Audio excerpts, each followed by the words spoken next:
Hello नमस्कार। मैं हूं आपका दोस्त अंकित कुमार मिश्रा। अब हम पढ़ रहे हैं अर्थशास्त्र की एनसीईआरटी।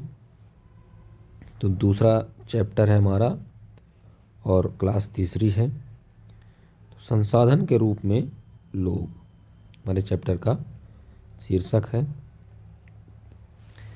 अवलोकन। संसाधन के रूप में लोग अध्याय जनसंख्या की अर्थव्यवस्था पर दायित्व से अधिक परिसंपत्ति के रूप में व्याख्या करने का प्रयास है। जब शिक्षा, प्रशिक्षण और चिकित्सा सेवाओं में निवेश किया जाता है तो वही जनसंख्या मानव पूंजी में बदल जाती है। वास्तव में मानव पूंजी कौशल और उनमें निहित उत्पादन के ज्ञान का स्टॉक है। कहने का तात्पर्य यह है कि यदि जनसंख्या सामान्य तौर से अपना जीवन यापन कर रही है, वह ना तो कुशल है, ना तो उसके पास किसी प्रकार का टैलेंट है, ना उसका स्वास्थ्य सही है, ना उसके पास किसी प्रकार का ज्ञान है। जब ज्ञान नहीं है, ना कोई शिक्षा है, तो वह एक प्रकार से बेरोजगार रहेगी और हम लोगों के लिए वह जिम्मेदारी का एक काम रहेगी, जो कि इसमें दायित्व वाली चीज़ बताई गई है। तो जनसंख्या दायित्व के रूप में हो जाएगी जब उसके पास चिकित्सीय शिक्षा, प्रशिक्षण, चिकित्सीय सेवा आदि चीज़ें नहीं रहेंगी, तो वह दायित्व हो जाएगी। लेकिन दायित्व से अधिक यदि परिसंपत्ति के रूप में उसे बनाना है तो हमें खर्च करना होगा।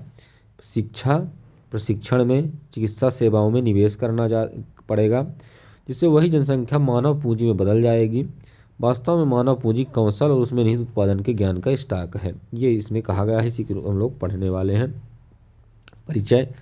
संसाधन के रूप में लोग वर्तमान उत्पादन कौशल और क्षमताओं के संदर्भ में किसी देश के कार्यरत लोगों का वर्णन करने का एक तरीका है।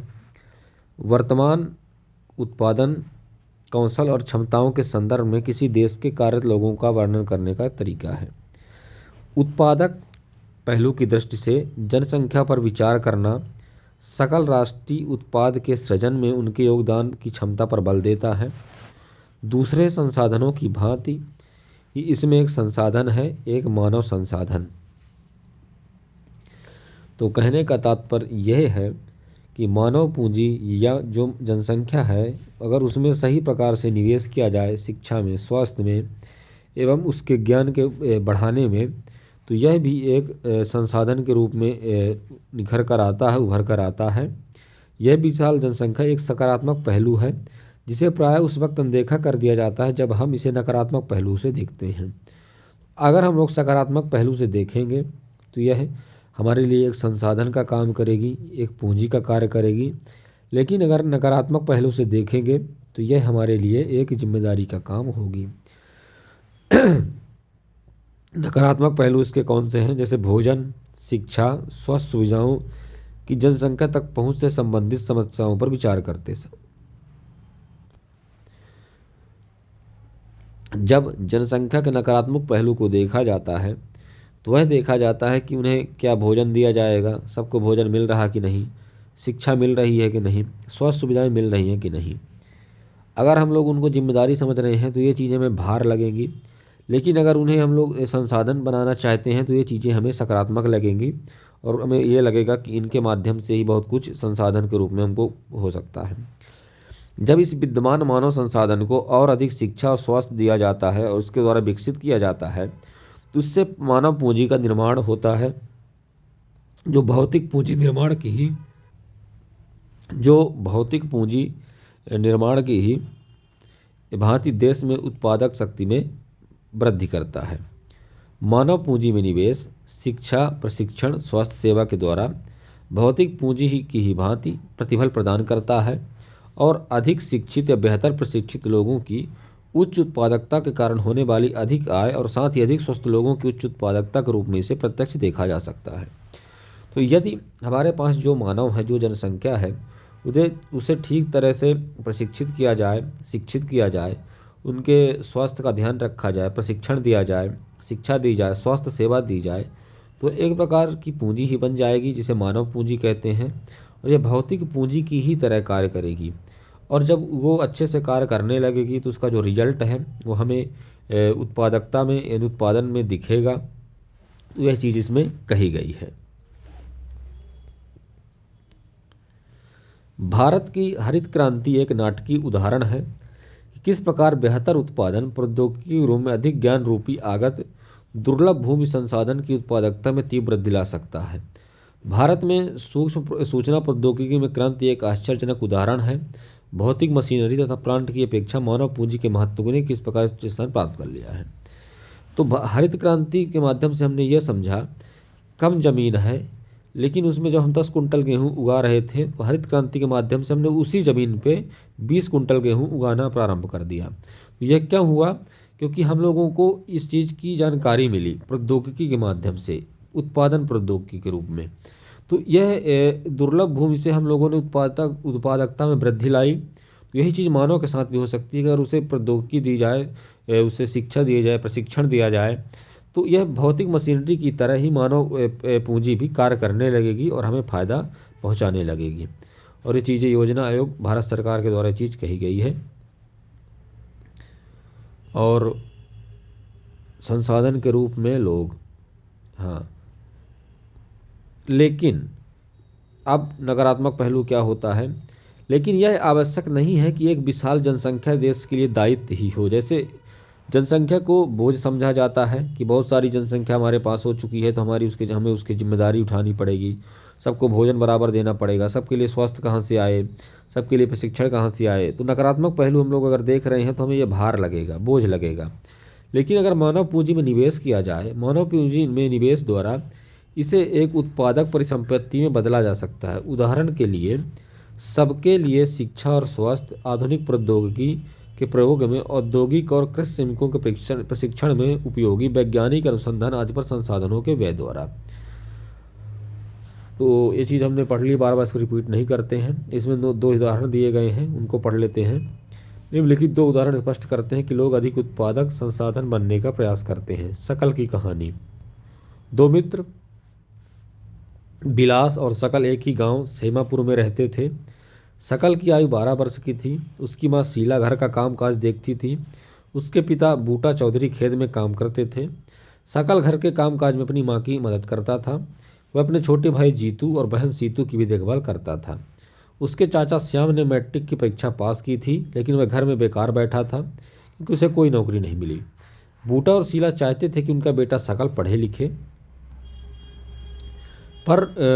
लिखे, वे उस गांव के स्कूल में नाम लिखवाने के लिए जोर देते थे, जिसमें उसने शीघ्र प्रवेश पा लिया। उसने पढ़ना शुरू किया, उच्चतर माध्यमिक शिक्षा की परीक्षा भी पास कर ली। उसके पिता ने उसे अपनी पढ़ाई जारी रखने के लिए राजी कर लिया। उन्होंने शकल के लिए कंप्यूटर के व्यावसायिक कोर्स में अध्ययन के लिए कर्ज लिया। शकल प्रतिभाशाली था और आरंभ से ही पढ़ाई में उसकी रुचि थी और उसके बड़े लगन और उत्साह के ने अपना कोर्स पूरा किया। कुछ समय पश्चात उसे एक प्राइवेट फर्म में नौकरी मिल गई। इस प्रकार उसने एक नए प्रकार के सॉफ्टवेयर डिजाइन भी किया। इस सॉफ्टवेयर में फर्म को अपने बिक्री बढ़ाने में सहायता मिली। उसके बॉस ने उसकी सेवाओं से प्रसन्न होकर उसे पदोन्नति दी। और दूसरी कहानी इसी में दी गई है क्या? हाँ, विलास की कहानी। विलास 11 वर्ष का एक लड़का था। वह शकल के ही गांव में रहता था। विलास के पिता महेश एक मछुआरे थे। विलास जब केवल 2 वर्ष का था तो उसके पिता की मृत्यु हो गई थी। उसकी माँ गीता ने मछलियाँ बेचकर अपने परिवार को पाला पोसा। वह जमींदार के तालाब से मछलियाँ खरीदती और निकट की मंडी में बेचती थी। वह मछलियाँ बेचकर एक दिन में केवल 150 रुपये ही कमा पाती थी।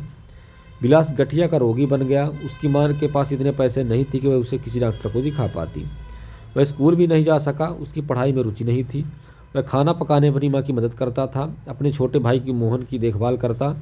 कुछ समय पश्चात उसकी माँ बीमार पड़ गई, तब उनकी देखभाल करने वाला कोई नहीं था। परिवार में उनकी सहायता करने वाला भी कोई नहीं था। विलास भी उसी गांव में मछलियां बेचने के लिए बाध्य हुआ। अपनी माँ की तरह भी वह कम ही कमा पाता था। तो इसमें शिक्षा का प्रभाव दिया गया है, इसको हम लोग डिस्कस करते हैं, लेकिन थोड़ा सा एक पैराग्राफ इसमें बचा, उसको पढ़ लेते हैं।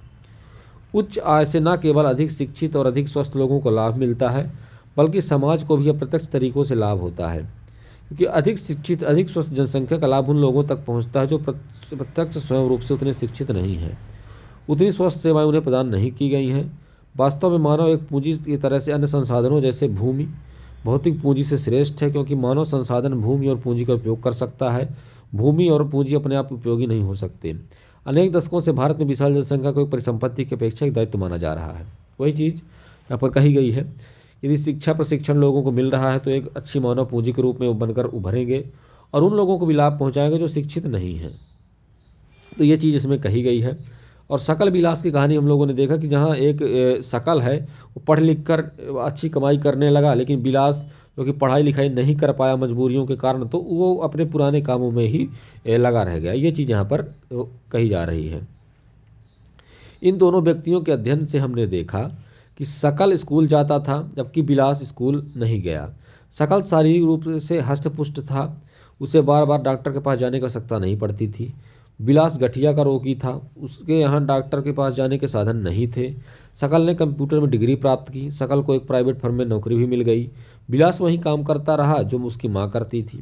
अपनी माँ की ही तरह परिवार के पालने पोसने के लिए उसकी आय बहुत कम थी। सकल के मामले में से कई वर्षों की शिक्षा ने उसके श्रम की गुणवत्ता बढ़ाई और उसकी उत्पादकता में वृद्धि हुई। कुल उत्पादन देश की समृद्धि में योगदान देती है। इसके बदले व्यक्ति को वेतन के रूप में या फिर उसके पसंद के किसी दूसरे रूप में प्रतिफल मिलता है।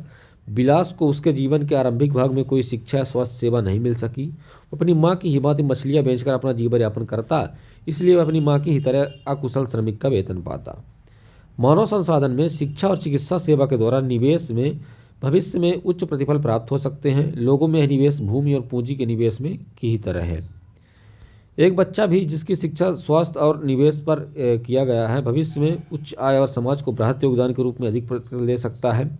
यह देखा जाता है कि शिक्षित माँ बाप अपने बच्चों की शिक्षा पर अधिक निवेश करते हैं। ऐसा इसलिए होता है क्योंकि उन्होंने स्वयं भी शिक्षा के महत्व को अनुभव किया होता है। वे उचित पोषण और स्वच्छता के प्रति भी सचेत होते हैं। इसी प्रकार वे अपने बच्चों की स्कूली शिक्षा और अच्छे स्वास्थ्य की आवश्यकताओं का भी ध्यान रखते हैं। इस तरह इस मामले में एक अच्छा चक्र बन जाता है। इसके विपरीत स्वयं भी शिक्षित और स्वच्छता और सुविधा वंचित स्थिति में रहने वाले माँ बाप एक दुष्चक्र सिद्ध कर लेते हैं और अपने बच्चों को भी अपनी ही तरह सुविधाओं से वंचित करने में रख देते हैं। कहने का तात्पर्य यह है कि हम लोग सीधे सीधे भाषा में समझ जाएं कि जिसने शिक्षा प्राप्त कर ली, जिसने प्रशिक्षण प्राप्त कर लिया, वह अपनी परिस्थितियों को बदल सकता है।